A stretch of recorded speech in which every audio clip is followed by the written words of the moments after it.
안녕하세요. 그림책 아티스트 유리 작가 편 두 번째 이야기를 시작하겠습니다. 제가 지난 시간에 유리 작가의 첫 작품인 돼지 이야기를 말씀드리면서 너무 가슴 아픈 우리 안의 그 사건을 다루고 있다 이렇게 말씀드렸는데요. 저는 어쩌면 이렇게 잔혹한 인간들의 행위를 이렇게도 평화롭고 또 어떤 정제된 형태로 나타낼 수 있는지 여기에 대해서 유리 작가에게 감탄하면서 읽었는데요. 그리고 나서 두 번째 책이 바로 대추 한 알이라는 이 작품이었어요. 잘 아시겠지만 대추 한 알이라는 시가 그 유명한 큰 서점에 왜 시가 이렇게 걸려 있는 서점이 있죠. 그 서점에 이 시가 걸려 있었어요. 그 무렵에 적의 저절로 붉어질 리는 없다. 저 안에 태풍 몇 개, 저 안에 천둥 몇 개, 저 안에 벼락 몇 개, 적에 저 혼자 둥그러질 리는 없다.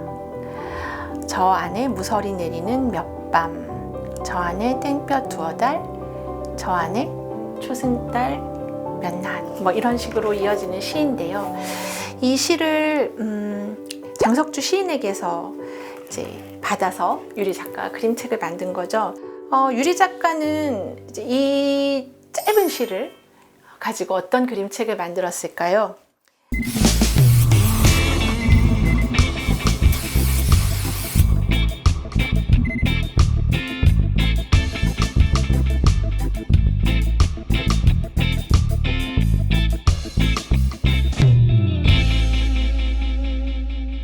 유리 작가의 전작인 돼지 이야기를 보고서 장석주 시인이 글 작가인 장석주 시인이 이분이라면 맡기고 싶다 이런 생각을 했다고 해요.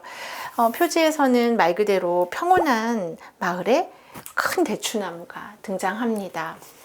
그리고 면지로 들어가면 사람들이 뭐 평화롭게 이렇게 뭐 앉아서 쑥도 캐고, 그리고 아이는 검은 강아지를 따라서 달리고, 나무에는 파릇파릇 봄의 잎들이 돋아나는 그런 아주 평온한 시골 마을이에요. 이렇게 봄날은 시작되고, 그리고 계절이 흐르고 나면 마지막 면지에는 눈 내린 마을이 똑같은 구도에서 펼쳐지죠. 그리고 이 흰 눈이 가득 내리고 있는 이 마을은 1년을 겪었을 거예요. 그리고 그 안에 대추나무도 사계절 동안 뭔가를 했습니다. 이제 그 이야기를 다루고 있어요. 말 그대로 대추가 주인공이고, 대추가 살고 대추가 떠나는 얘기예요. 어떤 판타지도 없습니다. 그렇지만 저희는 이 책 안에서 그 어떤 환상적 서사에서 만나본 적 없는 거대하고 웅장한 대추 한 알의 세계를 맛보게 되죠. 이 작품하고 같이 읽으시면 좋은 작품이 바로 이 수박이 먹고 싶으면 이라는 그림책입니다. 이 그림책도 키우는 이야기, 자라는 이야기인데요. 대추 한 알은 대추 시점이에요. 그래서 대추가 스스로 자기의 삶을 꾸려가는 이야기처럼 들립니다. 마치 우리가 뭐 대추를 심어서 뭐 대추가 이렇게 나무가 되고 열렸다, 나무가 자라서 열렸다 이렇게 느껴지지 않고요. 오히려 대추가 우리를 바라보면서 너희들 어떻게 살고 있니? 나는 이렇게 살아가고 있단다 라고 대추 지시적인 대추가 세계를 오히려 지배하는 그런 것처럼 느껴져요. 그런데 그에 비하면 이 수박이 먹고 싶으면은 조금 더 흥미로운 인물이 하나 더 등장합니다. 바로 이 강아지예요. 이 작품에서 보면 이제 수박을 키우는 아버지가 등장하고, 또 그 아버지를 졸졸졸 따라다니는 하얀 강아지가 나옵니다. 그래서 아버지의 손, 또 강아지, 그리고 자라나는 수박 자체, 이 세 가지가 이 그림책을 구성하고 있습니다. 여기 나오는 표지에 있는 백구 있잖아요. 여기 보시면 하얗고 예쁜 백구가 있는데 여기 이제 수박이 맺혔죠, 열매가. 근데 이 백구가 유리 작가가 어렸을 때 실제로 키웠던 강아지라고 합니다. 그래서 아마 작가가 이 강아지를 잘 알고 있어서인지 여기서 강아지의 눈빛도 또한 범상치가 않아요. 그리고 면지를 보면 제가 아는 수박은 주로 여기 있는 이런 수박들입니다. 어떻게 쪼개는지, 또 그 안에 얼마 잘 익었는지 이런 수박이고, 자세히 보면 수박 씨앗에서 꽃, 그리고 열매가 어떻게 이제 순이 자라고 어떻게 해서 나중에 열매가 맺히는지 이런 과정이 면지에 잘 그려져 있습니다. 그리고 이 이야기 안에 제가 다른 그 유리 작가의 그림책보다 사람이 많이 나오고 또 다른 동물도 나온다라고 말씀드렸는데요. 첫 장면에서 이렇게 아버지의 발이 나오죠. 그래서 수박을 키우는 농부의 흙을 디디는 이 건강하고 힘찬 발이 나옵니다. 그래서 첫 문장도 아주 강렬한데요. 이 문장은 김장성 선생님이 글을 썼어요. 수박이 먹고 싶으면 수박씨를 심어야 한다. 그러니까 우리가 뭔가를 바라면서 왜 그것에 대한 어떤 그 사전에 노력을 하지 않는지, 그냥 결실만 바라보고 있는지에 대해서 이만큼 통렬하게 얘기하는 문장도 드문 것 같아요. 그래서 뒤로 가면 이 그림책 안에서 우리가 수박이 먹고 싶을 때 그 수박 한 덩어리를 기다리기 위해서 그 전에 얼마나 많은 손길이 가야 되고 또 어떤 노력을 기울여야 하는지가 찬찬히 그려집니다. 제가 아주 좋아하는 장면들 중에 이런 장면이 있어요. 바로 이 장면인데 수박을 키우는 농부의 아버지가 쭈그리고 앉아서 백구와 함께 자라나는 수박의 그 새싹을 보는 그런 장면이에요. 잘 보시면 우리가 새싹이라고 할 때 이게 흙을 뚫고 나온다는 생각을 잘 못하잖아요. 근데 여기 이 작고 여린 새싹에 흙덩어리들이 묻어 있어요. 그러니까 이 싹이 얼마나 힘겹게 자기의 무게를 생각하면, 그 질량을 생각하면은 저 흙을 이렇게 뚫고 이렇게 나올 때는 얼마나 무겁고 어려운 일을 해냈겠어요. 그러니까 그것을 느낄 수 있도록 작은 흙덩어리, 흙 알갱이들이 묻어 있고, 또 거기에는 마치 땀처럼 보이는 그 물방울, 그러니까 새싹이 자라나기 위해서 필요했던 물이겠죠. 그런데 그게 꼭 저는 수박 싹이 약간 아이고 힘들다 이러면서 땀을 흘리는 것처럼 그렇게 보일 정도로 물방울이 생생하게 맺혀 있습니다. 그리고 이제 중간에 저희를 아주 가슴치게 하는 문장들이 있어요. 수박이 먹고 싶으면 대견한 수박싹 서너 개 중에 아무리 아깝더라도 두세 개는 솎아내야 한다. 뭐 이런 이야기들도 있고요. 또 이 아버지의 손이 보이는 이 장면은 그림과 문장이 아주 잘 어울리는 장면인데요. 솎아낸 수박싹이 슬프지 않게 남은 싹이 그 목까지 자랄 수 있도록 북돋아주고 물 뿌려주고 라는 장면이 있습니다. 농부는 정말 다정한 사람이고 한편으로는 굉장히 강인한 사람이라는 걸 알 수 있는 거죠. 어떤 생명을 끝까지 키우고 책임지기 위해서 그 순간에 결단을 해야 하는 때가 있는 거고, 하지만 남은 생명이 잘 자랄 수 있게 다독이는 일을 잊지 않는 거죠.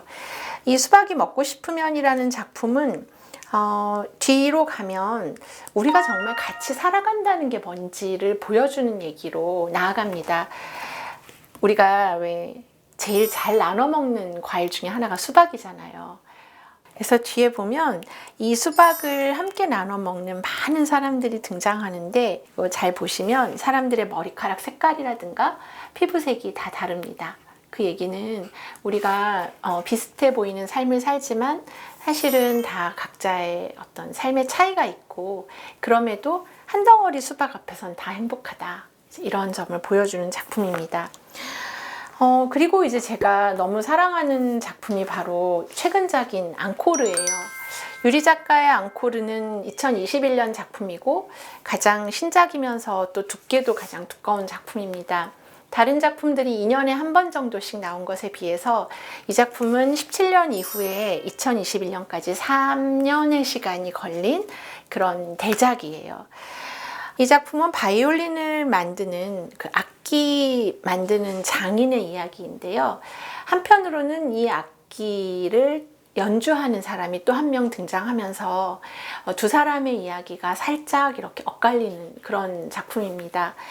작가는 그냥 마치 아무 감정도 없는 사람처럼 우리는 이렇게 악기를 만듭니다 라는 걸 넌픽션의 문체로 보여주는데, 이 끝 페이지까지 우리가 딱 도달할 때까지 한 번도 이 담담한 어조를 포기하지 않아요. 절대로 물러서지 않고 끝까지 차분하게 악기를 만드는 얘기를 하는데, 마지막 책을 딱 덮을 때에는 아, 나도 내 인생에 앙코르를 듣고 싶다. 그리고 우리는 왜 우리의 무대에서, 우리 삶의 무대에서 당당하지 못했는가, 내가 어떤 세계가 나를 견주고 비교하는 그런 말들에 괜히 위축되어 있었던 건 아닌가, 나 자신을 위해서 앙코르라고 외쳐주고 싶다, 이런 생각이 드는 거예요. 그래서 이 작품은 정말 걸작인데요. 제가 이제 몇 가지 팁을 드리겠습니다. 시작할 때 면지에 나오는 장면하고 뒤에 면지에 나오는 장면을 비교해 보세요. 거의 같아 보이는 그림이지만 사실 미세하게 달라요. 보면은 조명이 떨어지는 곳에 그림이 하나가 있다가 두 개가 있고요. 그리고 이쪽은 푸른 그 조명이죠. 그런데 뒤로 가면 이제 노란색으로 변하는데요.